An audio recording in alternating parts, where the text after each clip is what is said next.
Welcome to Unfit Statesman with Zach Brown.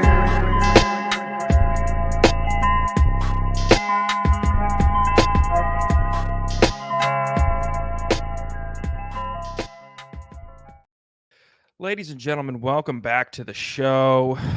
I forgot to spit my gum out before I started recording, but that's okay. This is something we'll power through with. That's something that you and I can make it through, I think. Little nightcap, little fucking Sunday evening, little fireside chat.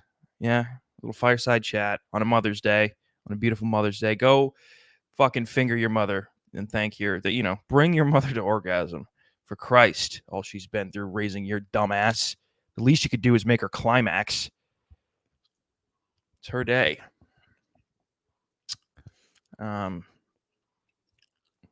I saw my mom. I went up to Connecticut. It was kind of a long day for me. I'm not gonna lie. I thought I was gonna be a little low energy coming in here today, but then something happened. I was in a parking lot. I was walking back to my vehicle in a parking lot. Black guy parks next to me. There's 100 open spaces. Black guy parks directly next to my car because why wouldn't he? And he gets out. He looks like Coach Prime. All right. He looks like an older, very fit, disciplined, maybe a stern black gentleman. And he looks at me and he goes, "What's up, beast mode?" And I was startled. Didn't expect him to say anything to me. I never really handle those situations. When you catch me off guard with something, like you say something to me and I wasn't expecting you to say anything to me, I usually don't,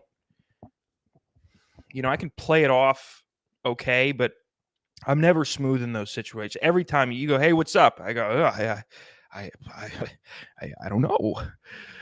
I don't know. Why don't you tell me what's up? Why is it my responsibility to tell you what's up? You initiated the conversation, sir. I don't know what's up.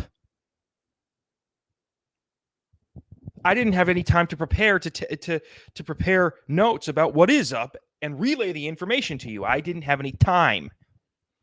You seem more prepared. Why don't you take on the responsibility of telling me what's up, and then I can provide additional commentary?"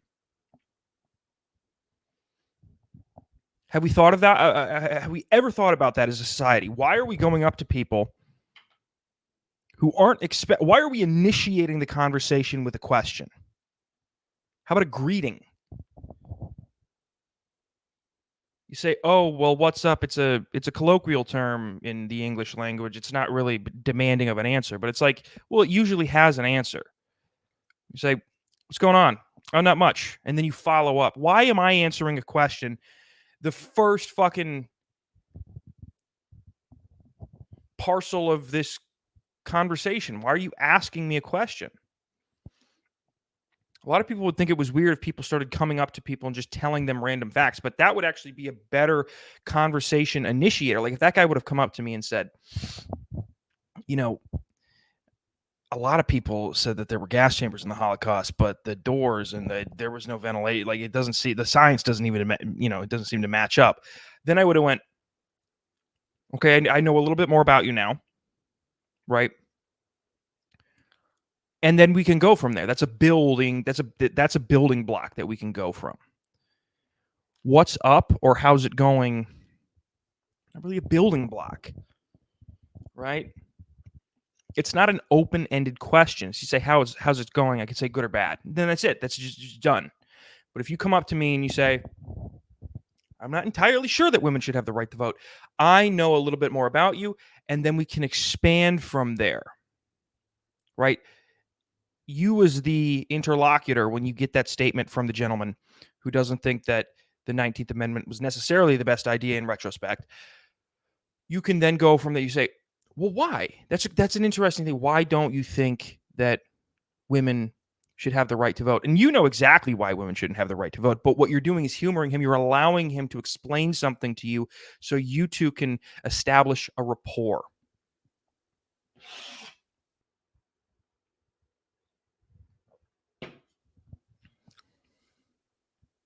And I didn't know it was up. And it took me, I don't know why, but there was some real mental latency on my part during this interaction in this parking lot where he said, "What's up?" I said, "Nothing. What's going on?" And then he goes, and I don't know if I'm getting it verbatim, but I am certainly capturing the essence of what he was saying to me and what I was saying back. He goes, "You got that ghost on you." And again, the mental latency on my part is wild. I got that ghost on me. Well, black people are scared of ghosts more so than whites. They're more sensitive to these topics and manners. It's like I got that ghost on me. What the fuck? A black medium who's telling me that my ancestors are fucking being tormented in hell for having slaves. I don't think mine did, by the way, though, because I know for a fact that my family wasn't here until post-slavery. So that's a white flex. It's a strong white flex. But they also were in Germany.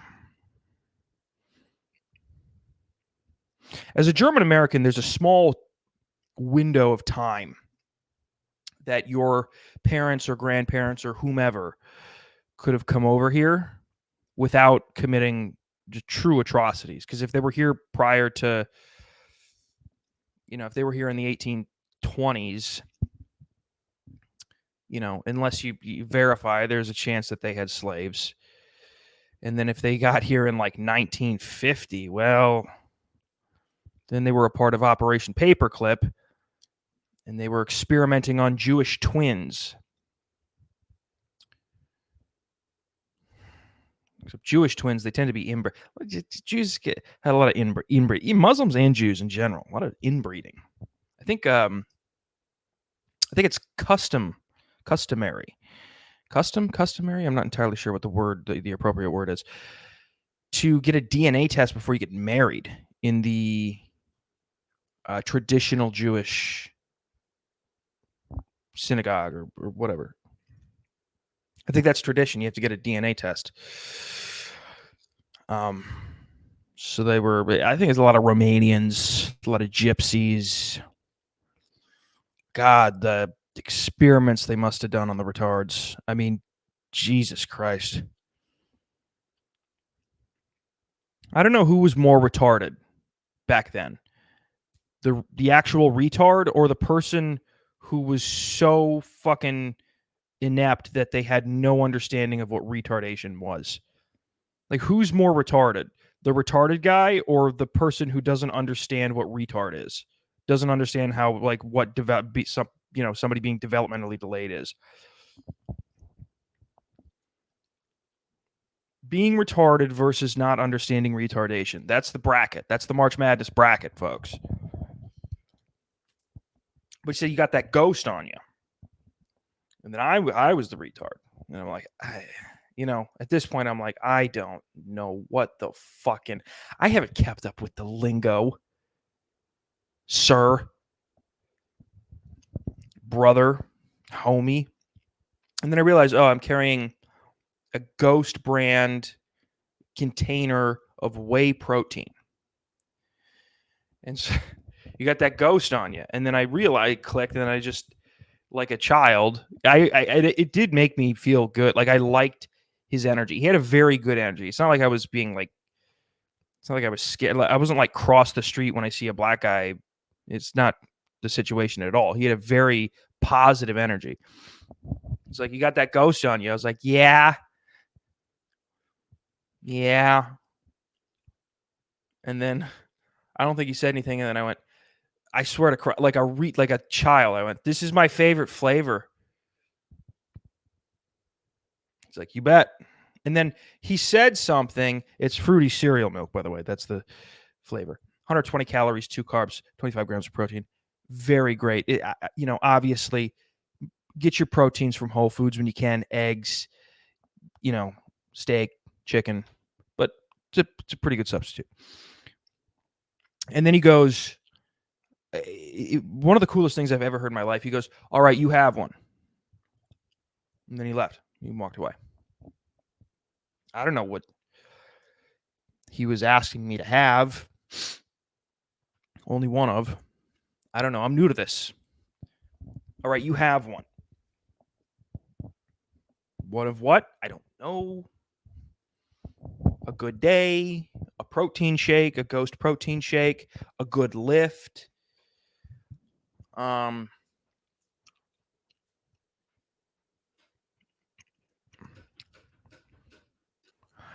folks. I had to fucking pause. What?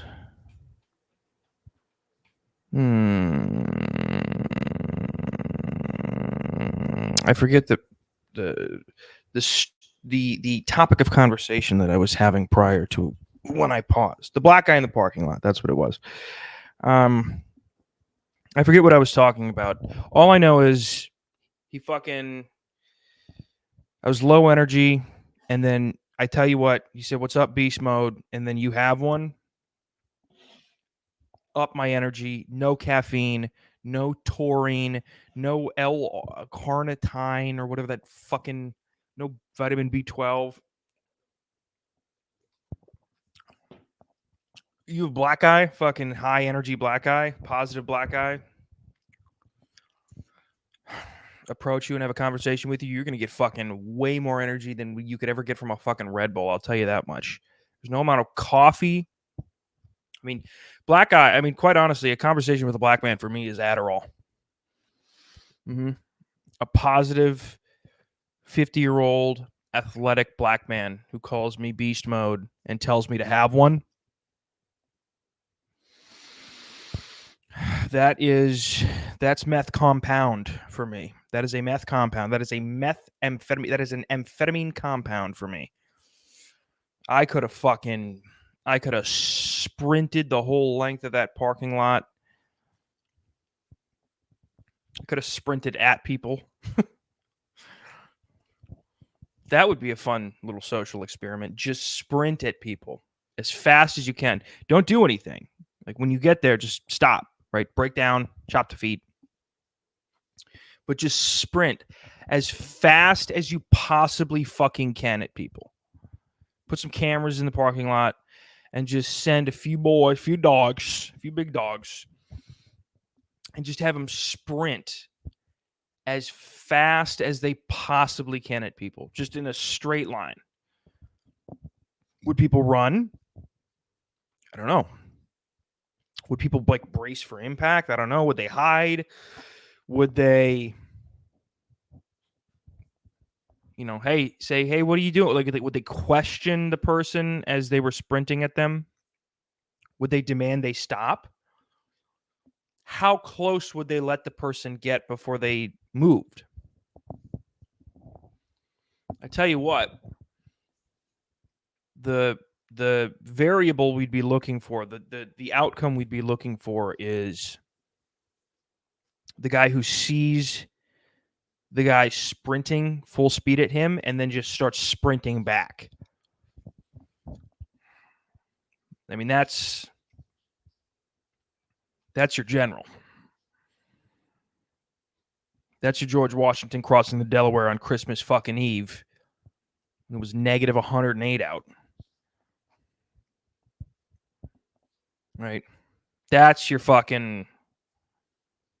He's leading you into war. He's leading you into battle. He's on the fucking front lines. Right? He's on the front of the phalanx. Ready to fucking spear some fucking dumb Persian in the neck.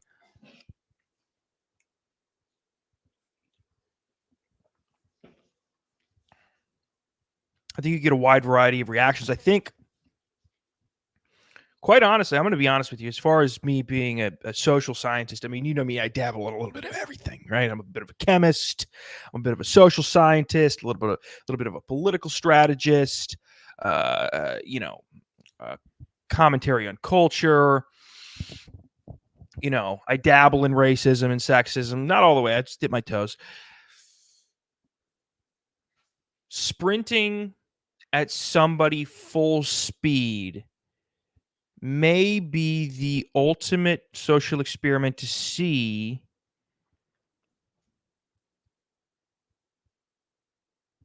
an individual's personality. Because here's the thing.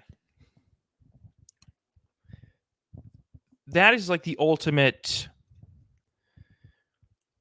you give it, I don't know, 50 yards, 100 feet, something like that. It gives the person time to process. And what's going to happen is that during that churning of the mind, fight or flight is going to have to kick in, right? Because that's obviously a threat. Like if somebody's sprinting at you, there's no way somebody perceives that as non-threatening, right? It is a threat. So I think with the 50 yards, like 150 feet between the two, what we might be able to do is see the churning in the head of the individual and then interview them afterwards. Say, why didn't you run? Why did you choose to fucking square up? Why did you get in your car and leave the 3-year-old in the shopping cart? Whatever. It might be a legitimately beneficial social experiment. And then we can gather all this, advanced data and analytics and see, we can break it down by race, like which race did what, which religion did what, which gender did what, which political orientation did what, which sexual orientation did what. And you could break it down, and then you could at least in a very general sense, obviously this would be very generalized because our what do you call that? There's a term for it, but the quantity of people that we were testing would be pretty small. Control size, I think it's called. I'm not sure. You could ascribe a general reaction to each of these sects of the population, right? Black, white, Latina, skinny, fat, atheist, Christian, whatever. And then from there, you could delineate you could theorize as to why they were reacting that way. I think it might be a very, very useful social experiment. And I'd be willing to participate, but only if the black gentleman who told me to have one was there. And I need him to do that every single time before I ran towards somebody. I need the courage, right? You hear the stories of the Vikings, the berserkers, they called them. The Vikings who would go in and I think they were, strewn in animal skins. I heard at one point they would fight naked. I don't know if that's true. And they would come into battle, and the people that would recount the battles that they had with them, they said they were just nuts. They were crazy. All they wanted to do was rip your fucking larynx out of your body, right? Tear your lips off and shove them in your ass. That's all they wanted to do. They were crazy, foaming at them. They were rabid. All they wanted to do was fucking kill. And there's a theory that prior to going into battle, these berserker Vikings would do mushrooms or acid or some type of hallucinogenic drug that put them in this mental state that made them sort of transcend fear. And that's my hallucinogenic that makes me transcend fear. A guy who looks like Deion Sanders stepping out of a pretty, a good but affordable Subaru, who calls me beast mode and then tells me to have one. I'll strip my clothes off and I will fucking raid a village. I will raid a fucking village. There's a story. I'm listening to my only two forms of entertainment at this moment are Dan Carlin podcasts, Hardcore History. He does these 5-hour podcasts about pretty niche history topics. They're very, very interesting. He's very intense. He's a very intense guy, right? When you listen to him, he's like, now imagine you're Julius Caesar walking across the battlefield. You've just killed 30,000 Gauls. And you get the news that the Celtic tribe that you were partnered with, the only reason you were winning this battle, has stabbed you in the back. And so I just listened to that for 5 hours while I'm driving or while I'm lifting or anything. And then pretty much just following Antonio Brown's tweets. So I'm caught in this, that's the rock and the hard place. That Antonio Brown and Dan Carlin, that's the rock and the hard place.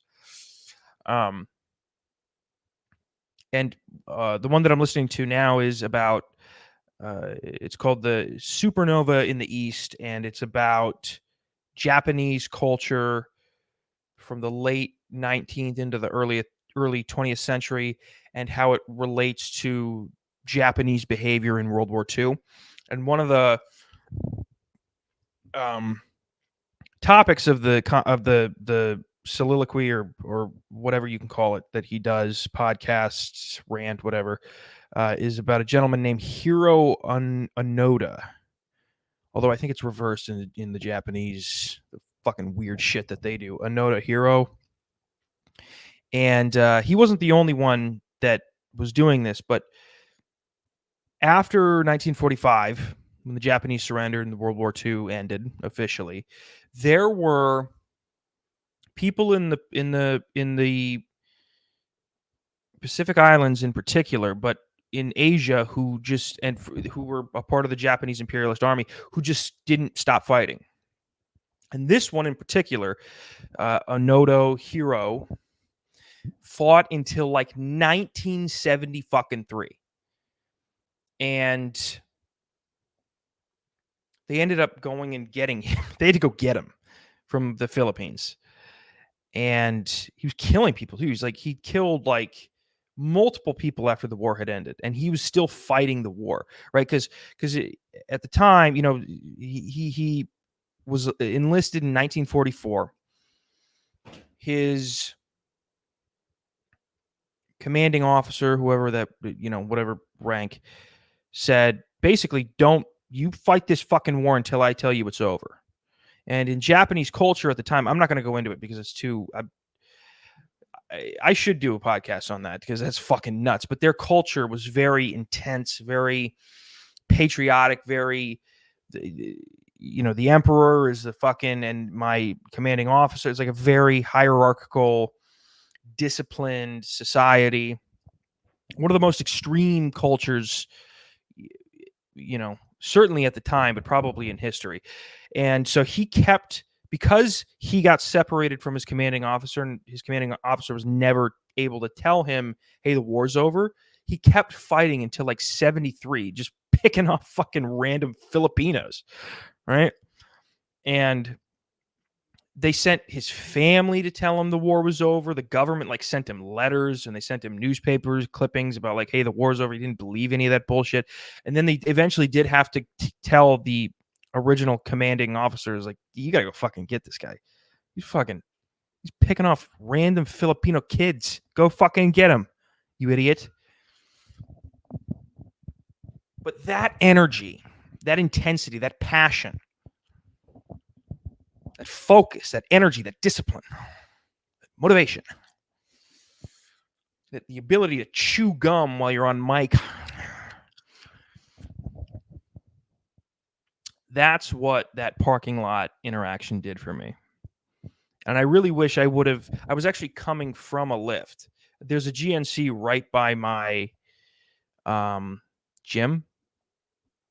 And so after the gym, I went to go pick up protein powder and ran into the gentleman. It's a shame that I didn't go pick up protein powder beforehand and run into him, because my lift would have been a hell of a lot more intense. I would have been picking up the fucking the bar and just fucking spearing people in the forehead. I would have been a problem in that gym. I would have been a little fucking wild hog. All right, little fucking hippo running around. get on the elliptical and just intensely fucking run for 3 minutes at a time and then get off and breathe heavy. Well, my hands are on my knees and I'm slumped over and I'm sweating on the fucking carpet because they have carpet under the cardio machines for some fucking reason. But we're here on a Mother's Day. And that's, I don't know what that, I forget what did I do? Oh, yeah, I was expected to be low energy because it was a long day and traveled and all of that. But no, I'm not low energy. I'm high energy. I'm focused. I'm not thrilled about what the Panthers did in the draft. I'm not thrilled with the Carolina Hurricanes' performance in the series against the Rangers up to this point. I think Rangers people, the Rangers fans, for the most part, probably, I feel like their eyes are too close together and maybe, I don't know. I don't know anything about, I don't know too much about hockey. I just got into it, but I do know that I am not a fan of people who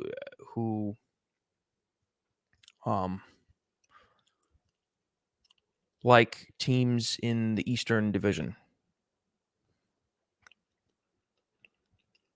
They irritate me when they play, which is not a good sign because I actually don't have any emotional connection to the team yet. It's not like the Panthers. I have a strong emotional connection to the Panthers. I'm hoping to let go. I'm really trying to distance myself, but I can't. But speaking of Wild Hog in the gym, I got a list of things that I thought interesting in the news, I guess you could call it. I'm not entirely sure what to ever really call, the mainstream. Like, I don't know, because it's half of it's like I get it from the mainstream media, the other half is like social media. I just don't really know. So the news, we'll call it, the goings on. The goings on seems to be a better term than news. News has been picked up as a term that means almost like something that's supposed to be unbiased and strictly informative, but that's not the case. News can be anything. And so I feel like goings on is a better yeah, like the evening news. This is not the evening news, folks. This is the evening goings on. I think that's a pretty accurate description of, and it's a diverse array of goings on. I told you about the thing in the parking lot, and I told you my thoughts on um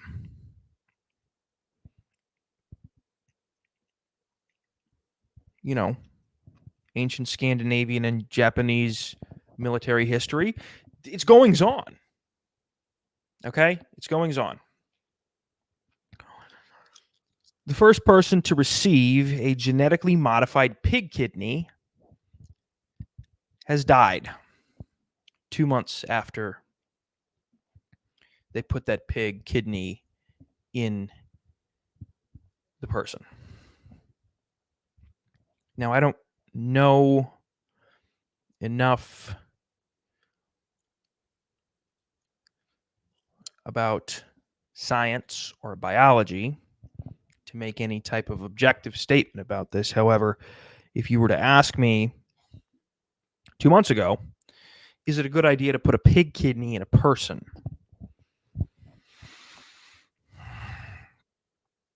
I think I would have said no. I think I would have said no.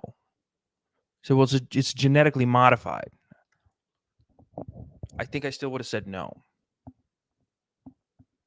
I mean, listen, GMOs are bad for you in your food, genetically modified organisms.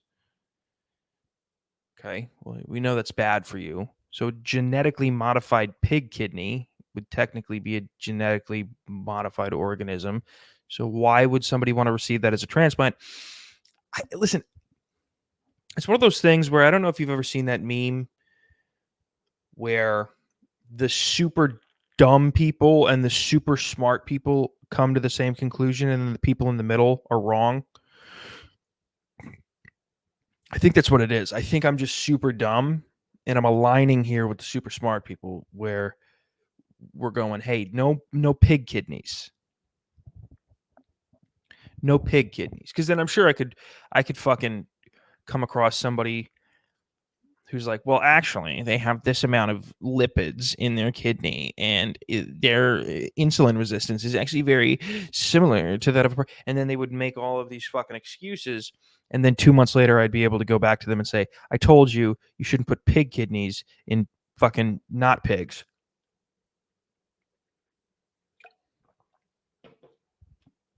You shouldn't put pig kidneys in not pigs.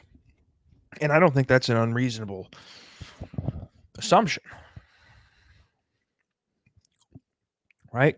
I had the gumption to have the assumption.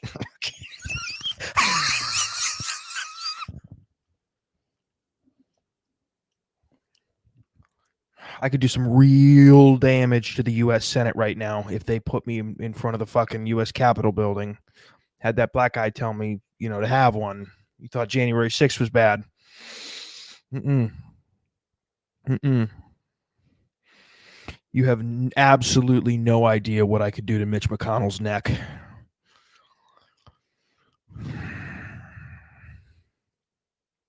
Fucking tie him down to a board and fucking jack off with his neck. Some people jack off with fucking women's underwear. I take a fistful of Mitch McConnell's neck and I fucking palm down, stroke my dick until I shoot it. Right on the fucking congressional floor. Right on the Senate floor.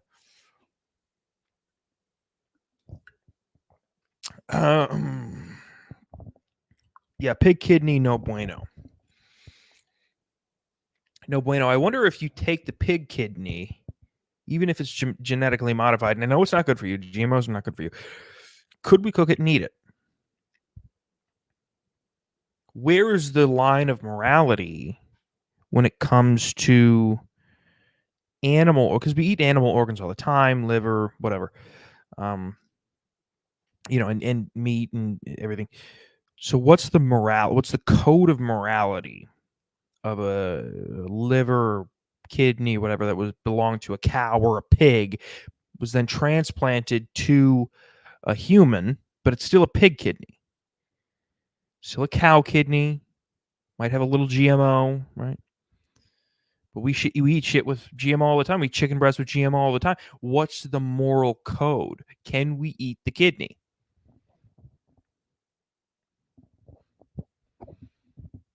That person dies. I don't know if it was a man or a woman. That person dies. They're an organ donor. And I'm hungry. Right? Or Liver King is poor enough to where he can't afford actual organs anymore. So he's getting, GMO transplant animal organs after the people die who get them. What's the ethical, I don't need a whole thesis. I just need the bullet points, right? Pig kidney. Can you eat it? Is it moral to eat it? Just a kidney out of the pig. Yeah. I don't think anybody's going to have any issue with that. Pig kidney goes to the science lab, gets GMO, goes into a person dies.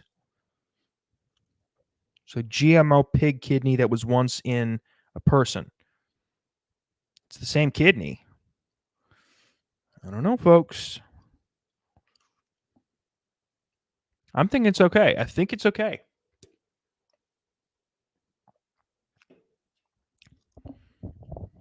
If it were up to me, if I have the gavel, I'm ordering the court. We're fucking eating today, folks. Get in the backyard. I got a barbecue going. Okay? For those of you who don't like coleslaw, that's fine. I've got macaroni and cheese. I've got pickle spears. I got Hawaiian's king rolls. Yeah, if you're keto, that's fine. You can just eat the kidney. No biggie. That's what I'm saying. I'm going to go ahead and assume it's not immoral to eat that person's kidney because it's not a human kidney. It's a pig kidney with GMO, which is going to taste so much better.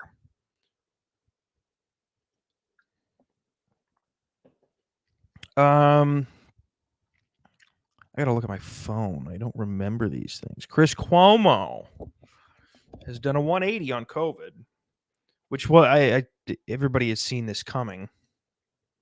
He signed with, what's that fucking Muslim's name? Arab or whatever the fuck he is. He's from like Iran or Iraq or Irate. I don't know where he's from.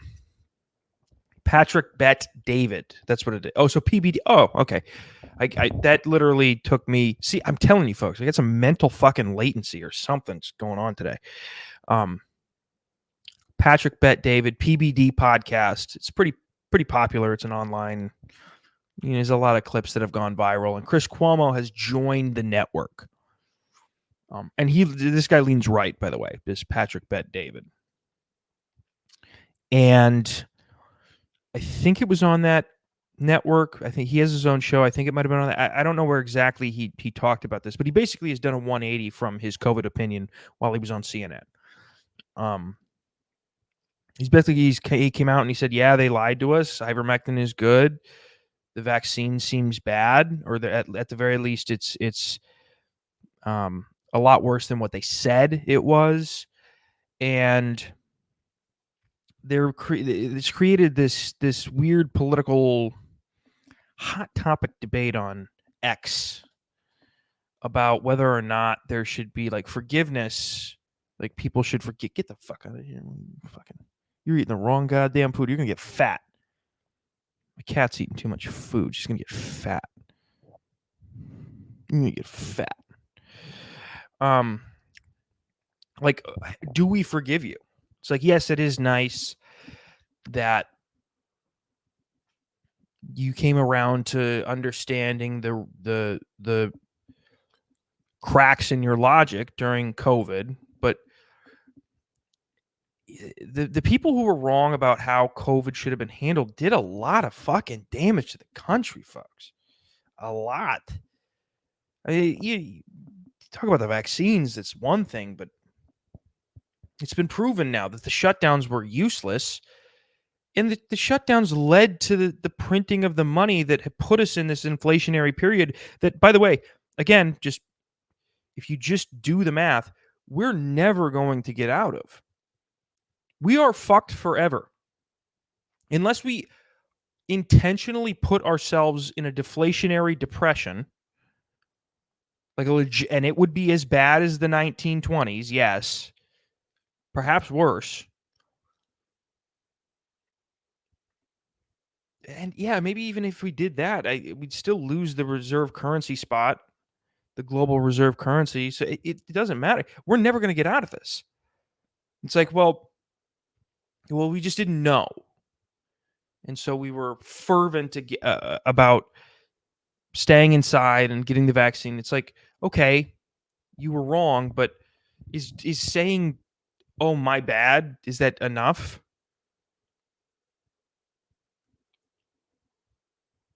It was bad with the vaccines.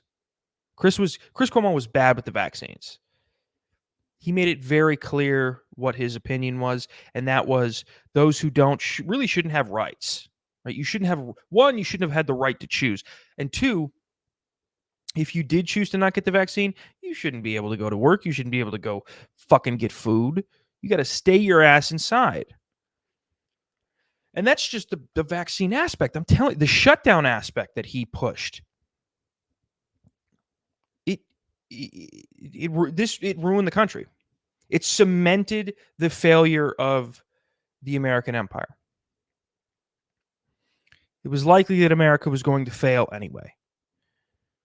But the horrendous decision making during COVID cemented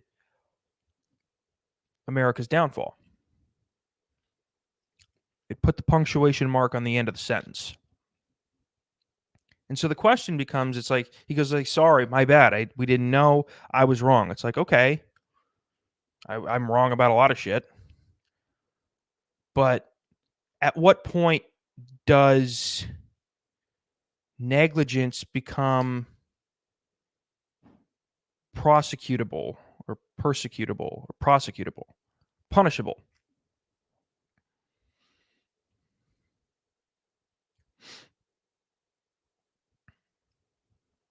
At what point does negligence become punishable? At what point does negligence become unforgivable? They cemented the fall of the empire. We will again, we will never recover. We're never going to recover. There will never be a golden age again.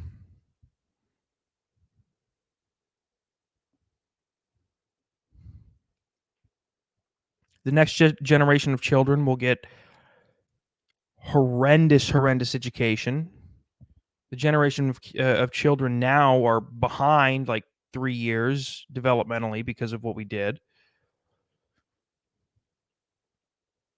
It's now finally coming out after they couldn't keep it, behind the wall too much longer. Tens of thousands of people were fucked up by the vaccine.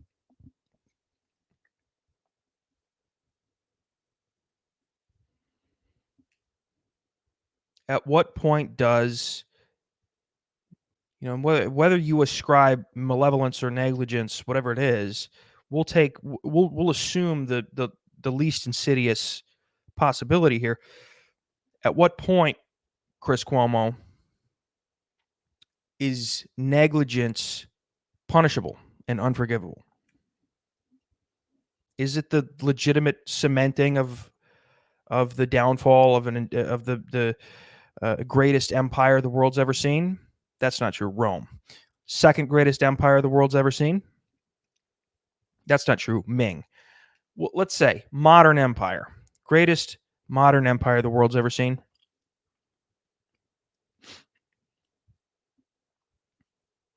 I don't know. I don't know if that's forgivable. Just because you didn't know and you didn't, oops, I didn't mean to. I didn't mean to. Oh, I didn't see the red light. I didn't mean to T-bone that family of 4 and now they're all dead. That doesn't matter. You were negligent. You got to go to prison. At what point? Because there is clearly a point. There's a point in the judicial system.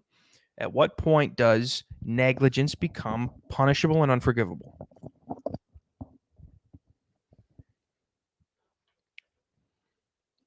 And those are two different. Those very well may be two different factors, right? Punishable versus unforgivable. They're certainly not the exact same thing, but at what point, at the very least, does negligence not merit oh, okay, understandable. You just didn't know.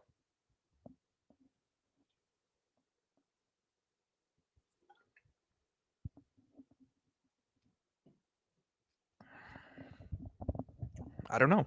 I don't have the answer to it. I don't know exactly how I feel about the COVID thing. You don't know what you don't know. I think there was the thing is with the COVID thing. I mean, I've made my point quite clear on this, but I don't think it was purely negligence. I think there was a lot of malevolence involved in this. I think this was a bit of a Hegelian dialectic. I don't think it was fake. I think COVID was very real, but I think it was a bit of a Hegelian dialectic. You never let a good crisis go to waste. Who said that? Was it Rahm Emanuel? Obama, the Obama advisor? Perhaps Cass Sunstein? I don't know. But it's a very good question because it is a conversation worth having, right? Chris Cuomo says, sorry, I was wrong. Oops. And then people on Twitter go, is it worth forget? Like, I don't know if I forgive you. And people go, well, come on. They just didn't know. And they have it out. It's a conversation worth having. I'm not entirely sure what the right answer is. I suppose it hinges on behavior during the pandemic, the opinions that you espoused and supported during the pandemic, the political policy that you espoused and supported during the pandemic. I'm sure there's degrees to which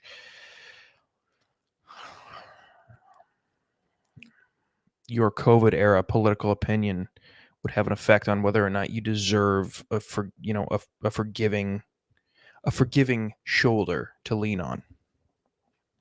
I don't know, but it is interesting. It's a very interesting topic, and I don't really have the answer. Next thing, Antony Blinken, Secretary of Defense or Secretary of State, I don't know. Antony Blinken says U.S. believes more civilians in Gaza have been killed than terrorists. Well, yeah. Yeah.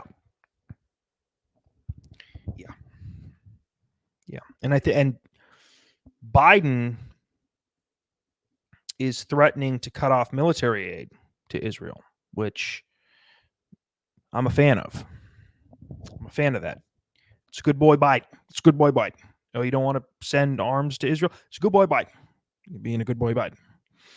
Of course, Lindsey Graham was all uptight because he is a cunt, and I'm fairly certain. Like, let's contextualize this situation, okay? People who are fervently pro-Israel, particularly politicians who have the inside information about what they've done in the past and what they're doing now,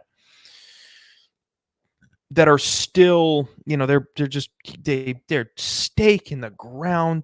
Israel can do no fucking wrong. No contingencies, full-fledged foreign aid, send them the fucking missiles.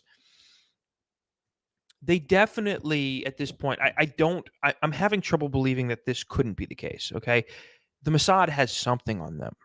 You have to remember that, yes, it was the Italian mob that CIA at the time, the OSS, learned blackmail operations from. Sexual blackmail, financial blackmail, any type of blackmail, but sexual blackmail, anything. Sexual and financial seem to be the cream of the crop, the core, right? Right? If fucking sexual blackmail and if blackmail is chest day, sexual blackmail is bench, financial blackmail is flies. But it was the Jewish mob as well, right? Mo Dalitz and a lot of these Jewish figures who were better at staying behind the scenes, flying under the radar. Very, very proficient in blackmail operations. And if you remember that the Israeli mob was a large part, one of the biggest factors in founding Israeli independence in the Middle East, right? Zionist independence in the Middle East. And the Mossad, again, Jeffrey Epstein and Ghislaine Maxwell, these are Mossad agents, Mossad assets, I should say. They weren't really agents. Jeffrey Epstein wasn't a Mossad agent. He was a Mossad asset.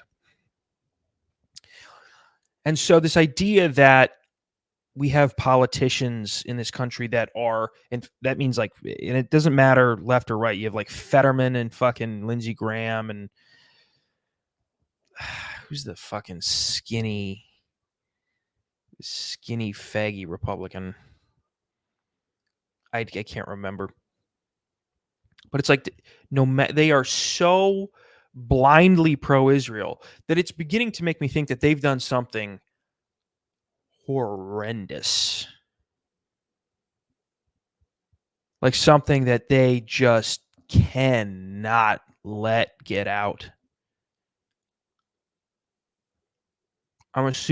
My assumption is when somebody's so fervently pro-Israel, when you have the Biden administration coming out and saying, hey, this is a bit much. hey, we're considering cutting off aid to you if you don't stop what you're doing, and you're still going, hey, just give Israel whatever they want. I think they have something on you, and they're good at it. The Mossad is good at blackmail. Are they better than the CIA?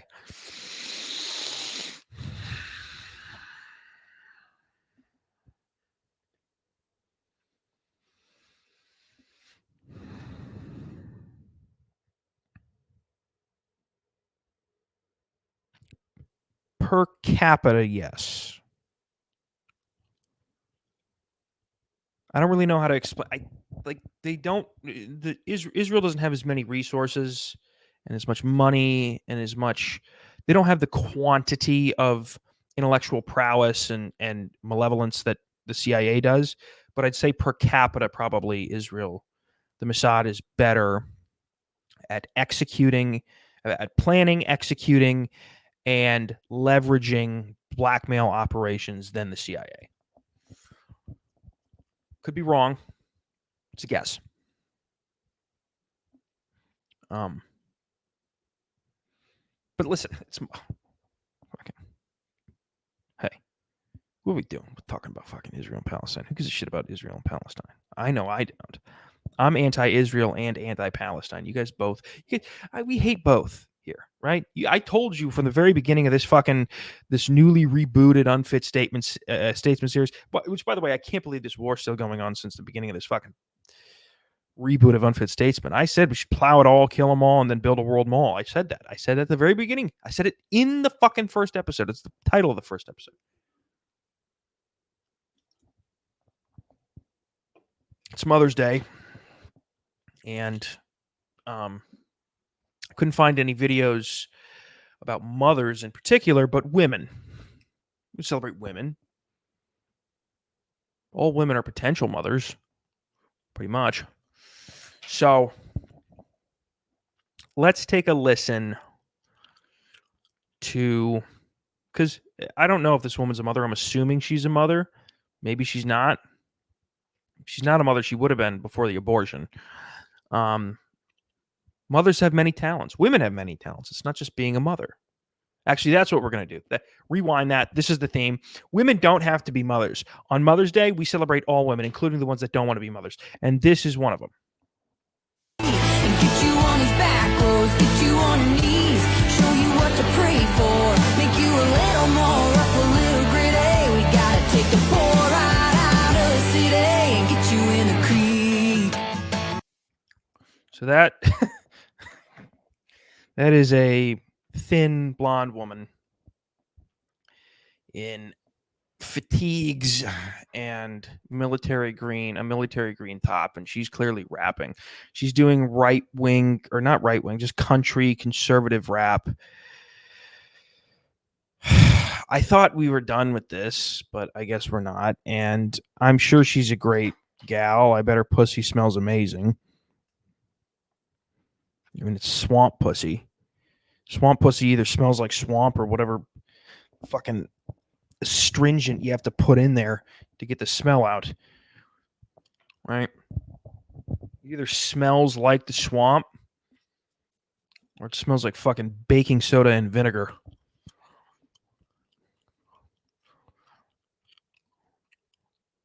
White women can't. Black women can barely rap. White women? What are we doing? Ruining an art. I don't like it.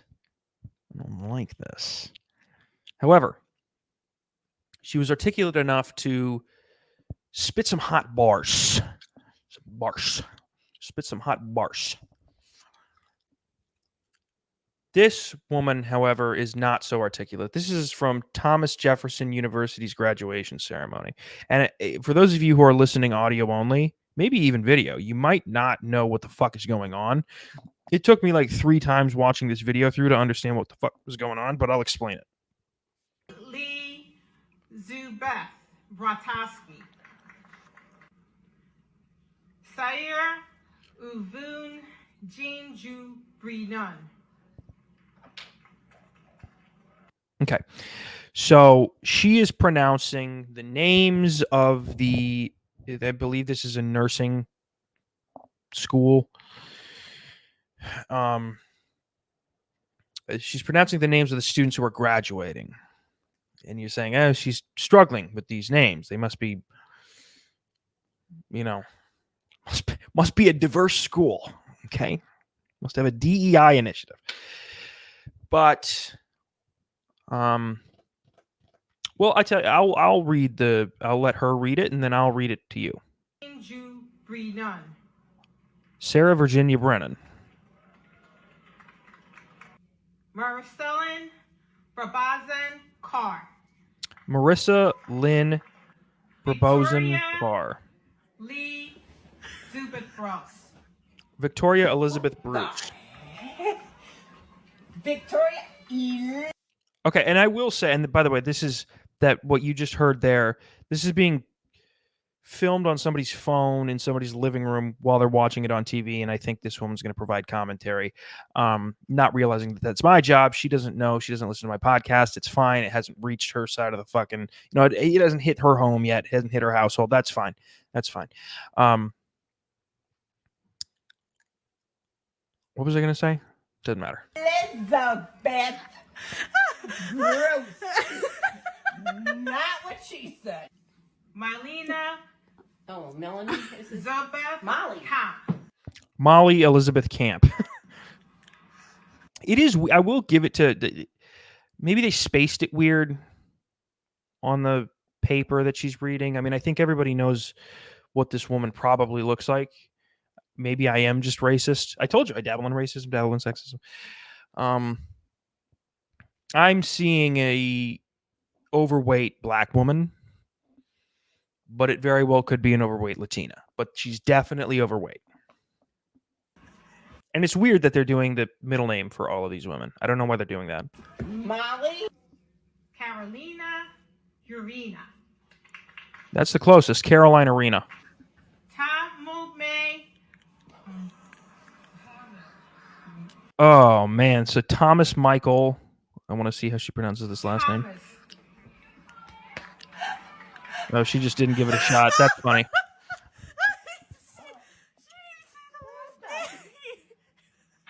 Mijinlu Iagri. Megan Louise Aubrey. Okay.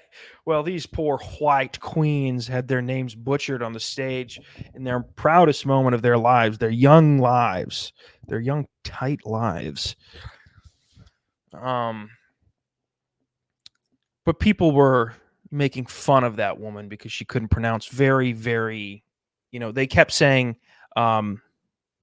common names, right? That's what they were saying for white names. These are white names: Megan, Aubrey, Sarah. It's like, it's one. And maybe this is just my white privilege, my arrogance and ignorance coming out, but if you have if you have an apostrophe in your name, and you're a POC, a person of color, beautiful POC, that is, and I, as a white male, have trouble pronouncing it, and it's fucking 14 syllables, I think, just from a syllabic and linguistic and reading composition perspective, I think it's more excusable than not getting Sarah or Thomas. I think. I'm just thinking out loud. I don't know for a fact. I don't know anything for a fact, right? I'm not giving you the news. I'm giving you the goings on. I told you that already. I have to piss and shit. Maybe that's what the black guy meant when he said, have one. Have a piss and a shit. Maybe he meant have a piece of gum during your podcast and chew it and annoy your fucking fan base. I don't know. I'll never know. I'll probably never see that gentleman again. I hope I do. I'd bring him on the podcast. I really would. But that's it. I'm going to piss and I'm going to shit and I'm going to drink a bunch of water because it's good to stay hydrated. And after that, I guess we'll see. Maybe I'll get in the shower. I don't know. I don't have a plan. I just know I'm gonna drink a bunch of water. I'm gonna piss and I'm gonna shit and I'm gonna wipe until it hurts, maybe until it bleeds, and then I will go from there. Thank you, folks, for listening, and I love you. Get over to the Patreon, listen to the video, the video of this, not just the audio. Even though I appreciate both, the video is lagging bad. Audio, again, even since I've split doing it every other week, it's still it's a slower growth since I split into every other week, but it's still growth. So I thank you for that. Just get over to the fucking video. Thank you.